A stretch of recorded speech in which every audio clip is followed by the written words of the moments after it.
Sometimes the simplest questions are the ones that are the most embarrassing to ask when it comes to cars. So we're here with our car expert, Bob Gugino of Western New York Autocare, to ask those simple questions with no shame. Now, Bob, I was at the gasoline pump the other day, and I got me thinking about what gasoline I'm putting in my car, and really the difference between the 3 or 4 that are at the pump. Bob, I don't know what I'm talking about, so why don't you explain what gas you should be using for your car? Okay, as you've seen on the pump, there's different types of grades, an 87 or an 89 or a 91 or a 93 octane fuel, and which one's the best choice for your car. Well, the best thing to do is to look in the owner's manual of your vehicle, and usually in there it'll tell you what the minimum requirement of fuel is. Now, that's just a minimum requirement. So if it's 87 or 89, that's the fuel you can use for most of your everyday driving.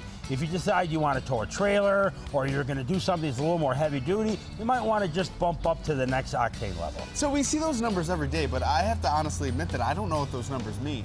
What they mean, octane is actually the ability of the fuel to burn and how fast or slow. The higher the octane, the slower the burn to help curtail detonation in your vehicle, which is that pinging noise that you'd hear if you go up hills or maybe go to pass somebody. That sounds like marbles rattling in your engine. Well, that's what they call detonation or pre-ignition. So you want to slow that down or stop that by using a high octane fuel. So maybe I consult my owner's manual, I'm not following the directions, or I'm throwing caution to the wind, filling up my car with whatever I feel like.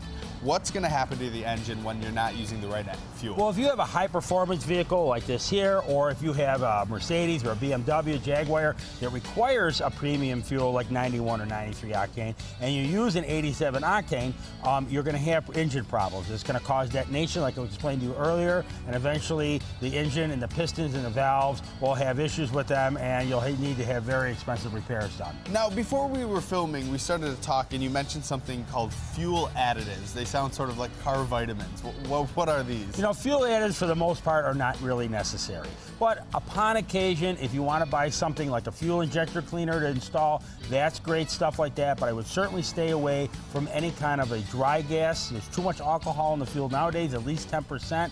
So adding more alcohol to your fuel is not a good thing. Many cars are not made to run with that much alcohol. Now, Bob, for the people out there that are lucky enough to have 2 cars, maybe they own an antique car, I can imagine all of that fuel, leaving it in the car when you're not driving is a bad thing. Is there something you can put in to prevent any decay? Fuel over time loses its octane level and also will start to varnish over time. So what you want to do is find a great product like this here from Napa, which is a fuel stabilizer. This product will keep the gas in its regular state and will not let that varnish form, and you won't have any problems starting that in your lawnmower come next spring when you need to cut your lawn. And of course, you only want to use that when you're storing your car. Of course. All right, thank you, Bob. You're making me step by step a little less naive when it comes to cars. No problem, Matt. Thank you.